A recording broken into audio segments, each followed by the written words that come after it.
दर्शकों, स्वागत है आपका आवाज इंडिया चैनल के विशेष प्रोग्राम जीवन जीने की कला में। दर्शकों, कल हमने देखा कि पूजनीय भंते जी ने हमें कितने सरल तरीके से बताया कि जीवन जीने की कला क्या है। जीवन कितना सरल होता है और हम उसे कितना कठिन बना देते हैं। भंते जी ने हमें ये भी बताया कि मनुष्य जन्म से नहीं कर्म से श्रेष्ठ होता है। उन्होंने हमें अच्छा या बुरा क्या होता है, या अंधविश्वास पे हमें भरोसा रखना चाहिए या नहीं रखना चाहिए, ऐसे अनगिनत सवालों के बड़ी सहजता से उत्तर दिए। तो दर्शकों, ऐसे ही कुछ सवालों के जवाब हम जानेंगे हमारे पूजनीय भंते जी से।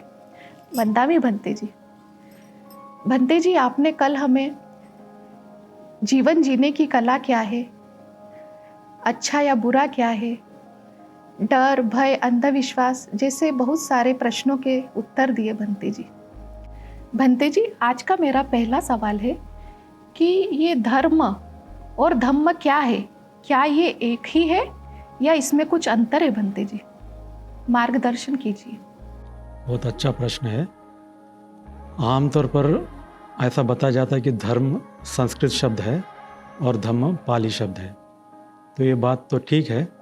लेकिन जैसे आमतौर पर जब लोग बात करते हैं तो आपने सुना होगा कि पत्नी का धर्म है कि पति की सेवा करे, बच्चों का धर्म है कि बड़ों का आदर करे, माँ बाप का धर्म है कि बच्चों को संस्कार दे।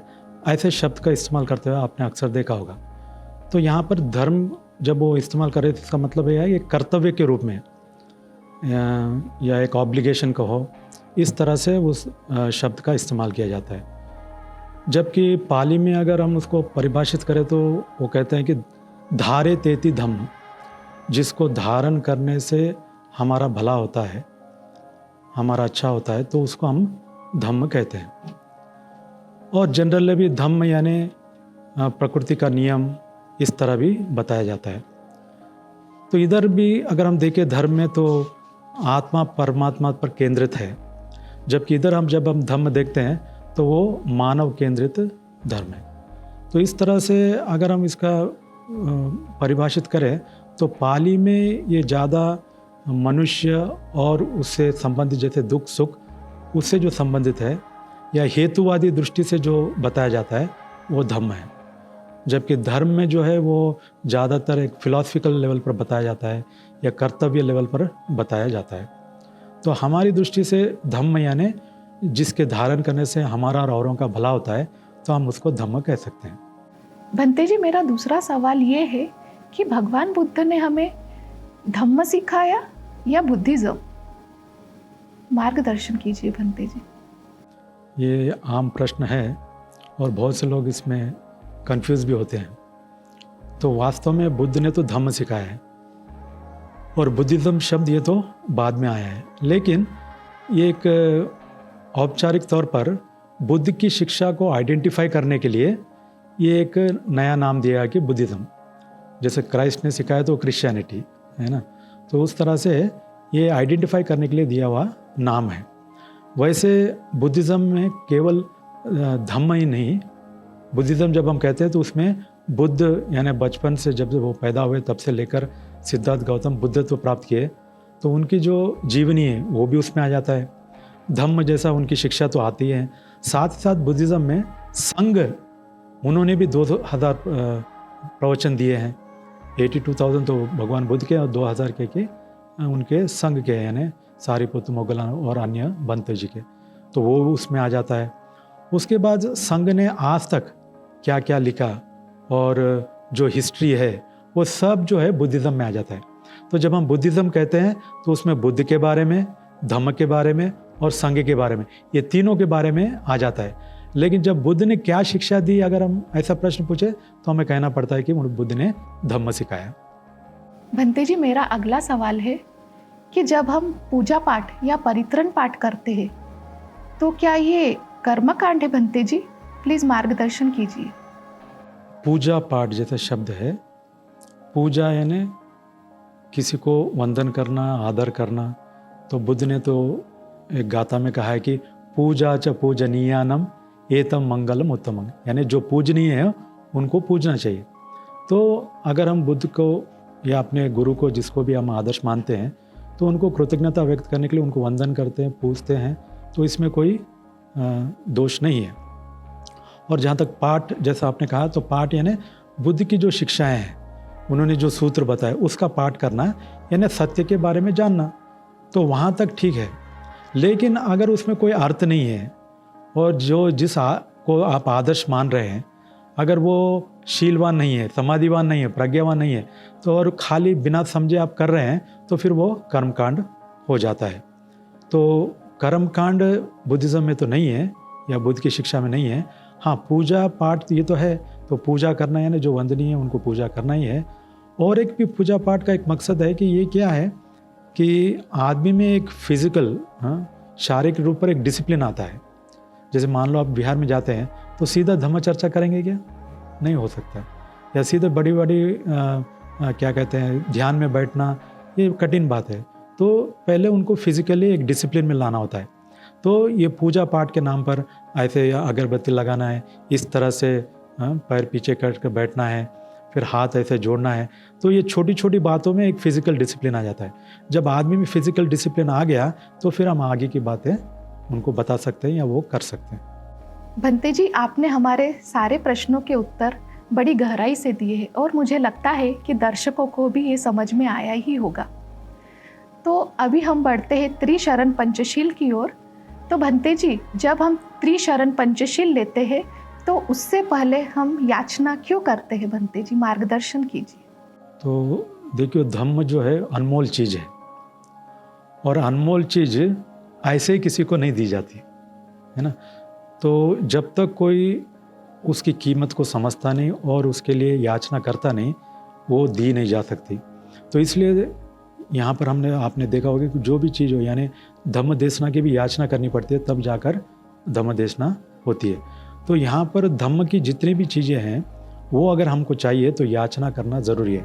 बुद्ध का कहना है कि कोई धम्म जो है वो जोर ज़बरदस्ती या ऐसे देने वाली चीज़ नहीं है।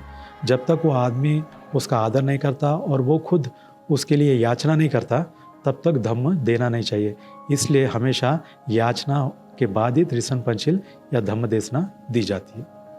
तो आमतौर पर ये जब संग हो तो उनसे लेना चाहिए, क्योंकि शील जो है उनसे लेना चाहिए जो ऑलरेडी शील में प्रतिष्ठित है और हमसे भी ज़्यादा शील का पालन करते हैं, उनसे शील लेना चाहिए। तो इसलिए त्रिशरण पंचशील जो हमेशा एक भिक्षु से या सामने से जो हमसे ज़्यादा शील का पालन करते हैं उनसे लेना चाहिए।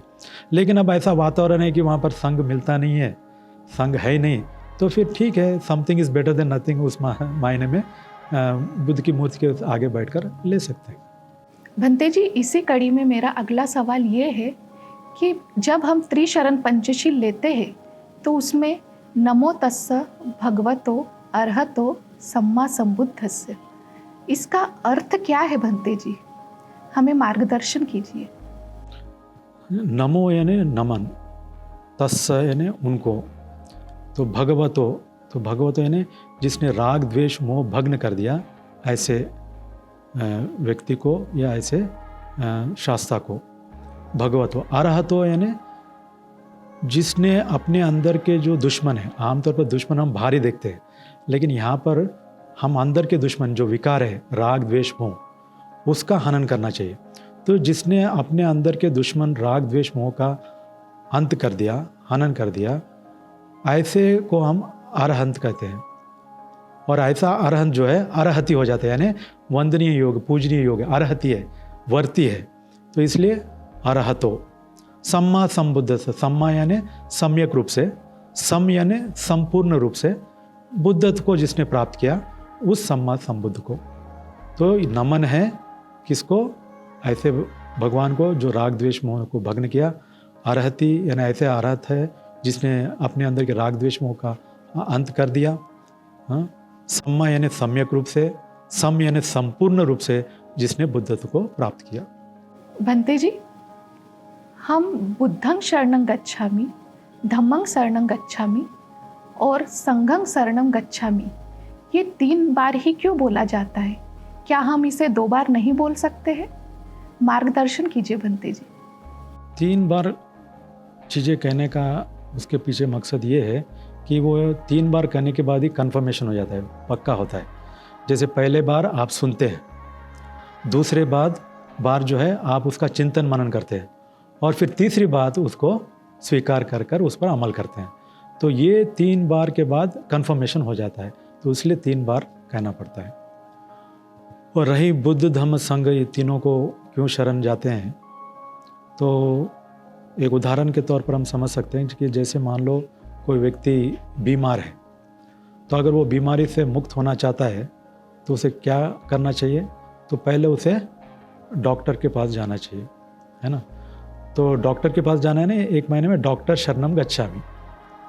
तो अब डॉक्टर शरणम गच्छामि का मतलब ये नहीं कि शाब्दिक अर्थ अगर ले तो चरणों में जाकर बैठना, लेकिन यहाँ पर उससे भी गहरा अर्थ है। जब शरण में जाना यानी समर्पित होना, क्योंकि अगर आप समर्पित नहीं होंगे, यानी जो डॉक्टर कहता है वो आप करेंगे नहीं, सुनेंगे नहीं, तो आपका इलाज नहीं हो सकता। तो जब हम कहते हैं डॉक्टर शरणम गच्छामि, इसका मतलब ये है कि हम समर्पित हैं और डॉक्टर जो कहता है वो हम करने को तैयार है, उस मायने में शरण में जाना। तो ठीक है, डॉक्टर की शरण में चले गए, लेकिन उससे भी काम नहीं बनता, फिर हमको और दूसरी शरण लेनी पड़ती है, वो है दवाई शरणम गच्छामि। तो यानी दवाई शरणम गच्छामि का अर्थ फिर दवाई के चरणों में जाकर बैठना नहीं है, दवाई जैसे लिख के दी है वैसे लेना चाहिए। दवाई जो लिख के दी है अगर आप लेते नहीं, केवल पर्ची पढ़ते रहते हैं, तो उससे इलाज होता नहीं। तो यहाँ पर जब हम कहते हैं दवाई शरणम गच्छामि, यानी दवाई जैसे लिख के दी है वैसे लेना, लेकिन उससे भी बात पूरी नहीं होती, फिर हमको तीसरा शरण लेना पड़ता है। वो क्या है, वो है नर्स शरणम गच्छामि। आपको कह सकता है भंते जी बुद्ध की शरण में यानी डॉक्टर की शरण में जाना चाहिए, तो वो मानते हैं, दवाई की शरण में जाएं वो भी मानते हैं, लेकिन कुछ लोग कहते हैं कि संघ की शरण में क्यों जाएं। लेकिन जैसे आपने देखा होगा कि डॉक्टर तो क्या है, केवल एक बार आता है, चेकअप करता है, दवाई लिखता है, चला जाता है। उसके बाद 24 घंटे आपकी देखभाल कौन करते हैं, नर्स करते हैं। तो अगर आप नर्स के मार्गदर्शन में चलेंगे नहीं तो आपका इलाज नहीं हो सकता। ये नर्स है जो आपको बताते हैं कि सुबह कौन सी गोली लेनी है, दोपहर में कौन सी गोली लेनी है, रात को कौन सी गोली लेनी है, क्या करना है क्या नहीं करना है, ये सारे बातें नर्स बताते हैं। तो इसलिए नर्स शरणम गच्छामि का मतलब है नर्स जैसे बताते हैं उसको उस तरह से अमल करना। तो इस तरह से जो कोई व्यक्ति बीमार है और अपनी बीमारी से मुक्त होना चाहता है, तो उसको चाहिए कि डॉक्टर की शरण में जाए, यानी डॉक्टर जैसा कहता है वैसे सुनने को तैयार हो। फिर दवाई की शरण में जाए, यानी दवाई जैसे लिख के दी है वैसे लेने को तैयार हो। और फिर नर्स की शरण में जाना है, नर्स जैसे मार्गदर्शन करते हैं वैसे करने को तैयार हो, तभी कोई व्यक्ति अपनी बीमारी से मुक्त हो सकता है। तो उसी तरह से हम सभी मानव लोग एक बहुत बड़ी बीमारी से पीड़ित हैं, और उस बीमारी का नाम है दुख। अब दुख में शारीरिक दुख भी है, मानसिक दुख भी है, आर्थिक है, सामाजिक है, सभी प्रकार के दुख है। वास्तव में पाली में दुख का अर्थ है असंतृप्ति। तो हर कोई असंतृप्त है, चाहे वो कितना भी अमीर क्यों ना हो, कितना भी शिक्षित क्यों ना हो। जहाँ गरीब असंतृप्त है वहाँ अमीर भी है ना। जहाँ अशिक्षित असंतृप्त है, शिक्षित भी है। तो ये जो असंतृप्ति है सबसे बड़ा दुख है, और इससे सभी पीड़ित हैं। तो इस दुख नाम की बीमारी को दूर करने के लिए, इसके लिए भी हमको एक डॉक्टर चाहिए, इसके लिए भी एक दवाई चाहिए, और इसके लिए भी एक नर्स चाहिए। इसलिए हम कहते हैं बुद्धम शरणम गच्छामि, धम्मम शरणम गच्छामि, संघम शरणम गच्छामि।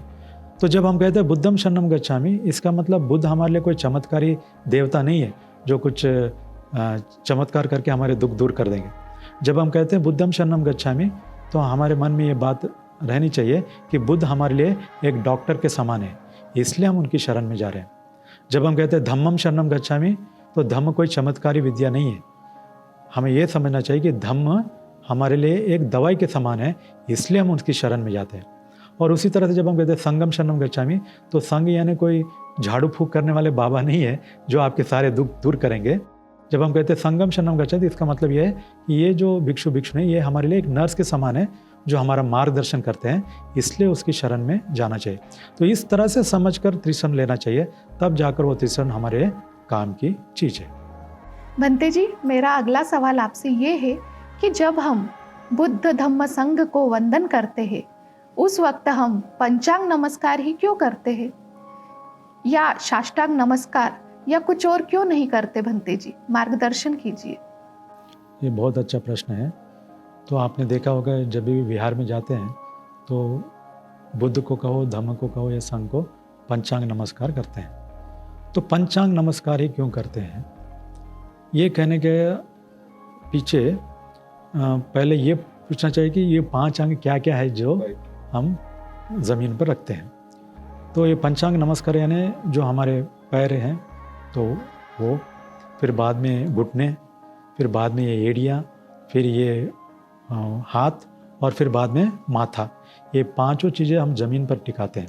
इसको हम पंचांग नमस्कार कहते हैं।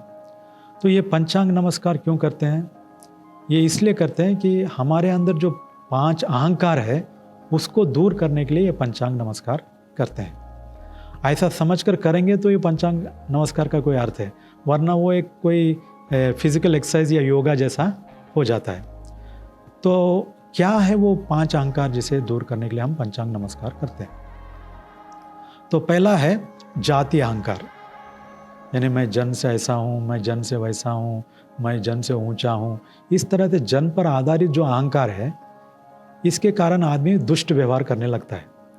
तो ये अहंकार को दूर करने के लिए हम जो है अपने दोनों पैर जमीन पर रखते हैं और कहते हैं कि भाई ये जो जाति अहंकार है उसे मैं त्याग देता हूँ। तो इसलिए ये हो गया। अब दूसरा है वर्ण अहंकार। वर्ण अहंकार यानी मैं गोरा हूँ, मैं खूबसूरत हूँ, मैं बहुत अच्छा पर्सनल है। तो ये वर्ण अहंकार भी मनुष्य में आमतौर पर देखने को मिलता है। तो ये घुटने टिकाकर हम ये कहते हैं कि ये जो वर्ण अहंकार है उसे मैं त्याग देता हूँ। फिर उसके बाद है धन अहंकार। आदमी को अपने धन का भी बहुत अहंकार है कि मैं तो लखपति हूँ, मैं करोड़पति हूँ, और उसके कारण वो दूसरों के साथ दुष्ट व्यवहार करता है। तो ये जो धन का अहंकार है उसे छोड़ देने के लिए, उसे त्यागने के लिए हम क्या करते हैं, ये जो एड़ियाँ हैं हाथ की उसे ज़मीन पर रखते हैं और कहते हैं कि भाई ये धन का अहंकार भी मैं ये छोड़ देता हूँ। फिर उसके बाद ये जो हथेलियाँ हैं हम ज़मीन पर रखते हैं। क्यों रखते हैं, ये है कौन सा अहंकार त्यागने के लिए, ये है पद अहंकार। तो चौथा है पद अहंकार। ये पद अहंकार त्यागने के लिए ये दोनों हाथे रखते हैं, क्योंकि लोगों को बहुत अहंकार है कि मैं प्रेसिडेंट हूँ, मैं सेक्रेटरी हूँ, मैं एमएलए हूँ, एमपी हूँ, डॉक्टर हूँ, इंजीनियर। ये पद का बहुत अहंकार है। और ये हाथ से तो साइन मारते हैं प्रेसिडेंट सेक्रेटरी का, है कि नहीं। तो इन्हीं हाथों को जब हम ज़मीन पर रखते हैं और कहते हैं कि ये जो पद का अहंकार है उसे मैं त्याग देता हूँ। और फिर 5वां ये माथा हम ज़मीन पर टेकते हैं। क्यों, क्योंकि ये जो ज्ञान का अहंकार है ये भी बहुत देखा जाता है। तो कोई कहता है कि मैं तो इतना ज्ञानी हूँ, मैंने इतने शास्त्रार्थ कर लिया है, मैंने इतने पढ़ लिया है, मैं पंडित हूँ। तो ये जो ज्ञान का अहंकार है, ये ज्ञान के अहंकार के कारण भी कुछ लोग दूसरों के साथ दुष्ट व्यवहार करते हैं। तो ये ज्ञान का अहंकार त्यागने के लिए हम माथा भी अपने ज़मीन पर टेक देते हैं। तो इस तरह से ये 5 प्रकार के अहंकार को त्यागने के लिए हम पंचांग नमस्कार करते हैं। इस तरह से समझकर अगर हम पंचांग नमस्कार करेंगे तो हमारे अंदर का जो अहंकार चला जाएगा, और जब अहंकार चला गया तो हम दूसरों के साथ दुष्ट व्यवहार नहीं करेंगे, हमारे संबंध अच्छे बढ़ेंगे। तो ऐसे समझकर ये पंचांग नमस्कार करना चाहिए। भंते जी, मेरा अगला सवाल इसी संदर्भ में है कि हम त्रिशरण के साथ पंचशील क्यों लेते हैं, मार्गदर्शन कीजिए भंते जी। तो आपने देखा होगा कि भिक्षु लोग जब भी आपको त्रिशरण देते हैं तो साथ ही साथ पंचशील भी देते हैं। कहीं पर भी ऐसा नहीं होता कि कोई त्रिशरण दे दे और छोड़ दे। तो ये एक अच्छा प्रश्न है कि त्रिशरण के साथ साथ ये पंचशील क्यों दिया जाता है। तो जैसे पहले त्रिशरण के बारे में हमने उदाहरण दिया कि बुद्ध एक डॉक्टर के समान है, धम्म दवाई के समान है, और संघ नर्स के समान है। तो अब किसी भी डॉक्टर के पास जब जाते हैं तो हर डॉक्टर जो है दवाई के अनुसार, यानी आपके बीमारी के अनुसार दवाई लिख के देता है।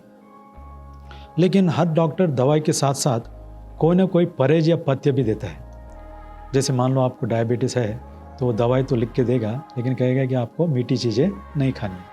आपको बीपी है, दवाई लिख के देगा, लेकिन कहेगा कि आपको नमक ज़्यादा नहीं खाना है। तो यानी हर दवाई के साथ कोई ना कोई पथ्य रहता है। अगर मान लो कोई व्यक्ति कहे नहीं डॉक्टर आप तो इतने अच्छे डॉक्टर हैं, आपकी दवाई इतनी अच्छी है, आपके नर्स भी इतने अच्छे ट्रेंड है, तो काफ़ी है डॉक्टर, मैं पथ्य का पालन नहीं करूँगा। तब वो डॉक्टर क्या कहेगा, वो कहेगा हाँ महाशय ठीक है, हम अच्छे डॉक्टर हैं, हमारी दवाई भी बहुत अच्छी है, नर्स भी अच्छे ट्रेंड है, लेकिन अगर आप पथ्य का पालन नहीं करेंगे तो हमारी दवाई आप पर काम नहीं करेगी, हमारी दवाई आप पर असर नहीं करेंगी। तो अगर चाहते हैं कि आप हमारी दवाई आप पर असर करे, हमारी दवाई आप पर काम करे, तो आपको पथ्य का पालन करना ही होगा। तो ठीक उसी तरह से हमारे जो आध्यात्मिक डॉक्टर भगवान बुद्ध हैं, वो भी यही कहते हैं कि सुनो मानव, अगर आप चाहते हैं कि मेरी धम्म नाम की दवाई आप पर असर करे, आप पर काम करे, तो आपको ये पंचशील का पथ्य पालन करना ही होगा। अगर आप पंचशील का पथ्य का पालन नहीं करेंगे तो मेरी धम्म नाम की दवाई आप पर असर नहीं करेगी। तो इसलिए आपने देखा होगा कि बहुत से लोग हैं जिन्होंने ये बुद्धिज़्म को अपनाया है और फिर भी मान लो 60-70 साल हो गए हैं, फिर भी उनमें कोई प्रगति दिखाई नहीं देती। तो अगर प्रगति दिखाई नहीं देती तो ये क्या दोष बुद्ध का है? बिल्कुल नहीं। तो ये दोष क्या धम्म का है? बिल्कुल नहीं। तो ये क्या दोष संघ का है? बिल्कुल नहीं। अगर ये दोष है तो किसका है? पंचशील न पालन करने का, यानी पथ्य का पालन न करने का। अगर कोई पंचशील का पालन न करे तो उसकी प्रगति होना संभव नहीं है। तो सही मायने में ये जो पथ्य है इसमें लोग कमज़ोर पड़ जाते हैं। लोग बुद्ध की शरण तो ले लेते हैं, धम्म की शरण ले लेते हैं, संघ की शरण लेते हैं, लेकिन पथ्य का पालन नहीं करते, इसलिए उनकी प्रगति नहीं हो पाती।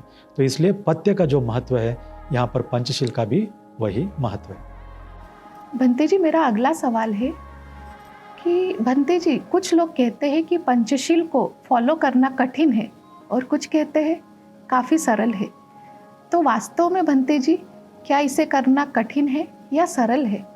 मार्गदर्शन कीजिए भंते जी।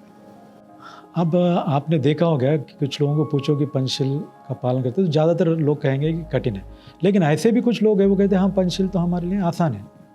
तो कैसे क्या वो एक ही पंचशील किसी के लिए आसान है, किस लिए कठिन है? और पंचशील की बात नहीं है, कोई भी चीज़ इस दुनिया में ले लो तो वो ना अपने आप में आसान है ना अपने आप में कठिन है। तो जिसको आसान है वो क्यों आसान कह रहा है? क्योंकि उसको उसकी ट्रेनिंग है ना। और जो कह रहा है कठिन है, इसका मतलब उसको उसकी ट्रेनिंग नहीं है, उसकी आदत नहीं है। जैसे उदाहरण के तौर पर मान लो कोई व्यक्ति आता है हमारे पास और हम उसको कार की चाबी देते हैं और कहते हैं ये कार है, जाओ चलाओ। तो कहता नहीं बनते जी ये बहुत कठिन है, हमसे नहीं होगा। तो हम कहते क्यों नहीं होगा, ये तो आखिर मशीन है, चलाइए, ये चाबी है इग्निशन का और आसान है। तो कहता नहीं नहीं बनते जी इसमें 5 चीज़ एक साथ करनी पड़ती है, ये बहुत कठिन है। तो हमने पूछा कि भाई क्या है 5 चीज़ें जो एक साथ करनी पड़ती है और कठिन है?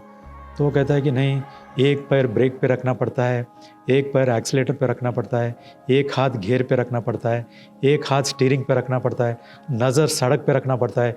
ये 5 चीज़ एक साथ मुझसे करना नहीं होगा। लेकिन हम उसको प्रोत्साहन करते कि एक अच्छा एक काम करो, आप जाके ड्राइविंग स्कूल में ज्वाइन हो जाओ, 1 आध महीने में आपको लर्निंग लाइसेंस मिल जाएगा। उसके बाद जहाँ पर खुला मैदान है वहाँ पर ड्राइविंग कीजिए कुछ दिनों तक। उसके बाद जब वहाँ पर परफेक्ट हो जाए तो फिर जहाँ पर कम रश है वहाँ पर ड्राइविंग कीजिए, और फिर जहाँ पर ज़्यादा पब्लिक है, ज़्यादा रश है, वहाँ पर ड्राइविंग कीजिए। ऐसे करते करते 6 महीने या साल में आप परफेक्ट हो जाएंगे। तो ठीक है, स्वीकार करता है, ड्राइविंग स्कूल में ज्वाइन होता है, 1 महीने के बाद लर्निंग लाइसेंस मिल जाता है। फिर पहले खुले मैदान में चलाता है, फिर जहाँ पर कम ट्रैफिक है वहाँ चलाता है, फिर जहाँ पर ज़्यादा ट्रैफिक है वहाँ भी चलाता है, और इस तरह से 6 महीने या साल में एकदम परफेक्ट हो जाता है। और फिर वो इतना परफेक्ट हो जाता है कि ये 5 चीज़ें एक साथ नहीं, वो 6ठा चीज़ भी वो करता है। वो क्या है कि वो ड्राइविंग करते करते फ़ोन पे भी बात करता है। अब बताए कौन सा ड्राइविंग स्कूल आपको सिखाता है कि ड्राइविंग करते करते कैसे फ़ोन पे बात करना चाहिए? बिल्कुल भी नहीं। यानी इसका मतलब ये है कि वो प्रैक्टिस करते करते 5 चीज़ों में इतना परफेक्ट हो गया कि 6वां चीज़ वो अपने आप कर लेता है। तो इससे पता चलता है कि कोई भी चीज़ ना अपने आप में कठिन है ना अपने आप में आसान है। अगर आप उसे उसकी ट्रेनिंग ले, लगातार उसकी आदत डालें तो वो चीज़ आसान हो जाती है। अगर आप उसका कोशिश ही ना करें, उसकी ट्रेनिंग ही ना ले, उसकी आदत ही ना डालें, तो वो ज़िंदगी भर कठिन ही रहने वाली है। शुक्रिया बनते जी। मैं उम्मीद करती हूँ कि दर्शकों को आपकी बात ज़रूर समझ आई होगी। भंते जी, आज का यह एपिसोड यही समाप्त होता है। वंदामी भंते जी। तो दर्शकों, कल फिर मुलाकात होगी हमारे विशेष प्रोग्राम जीवन जीने की कला में। तो देखते रहिए आवाज़ इंडिया टीवी।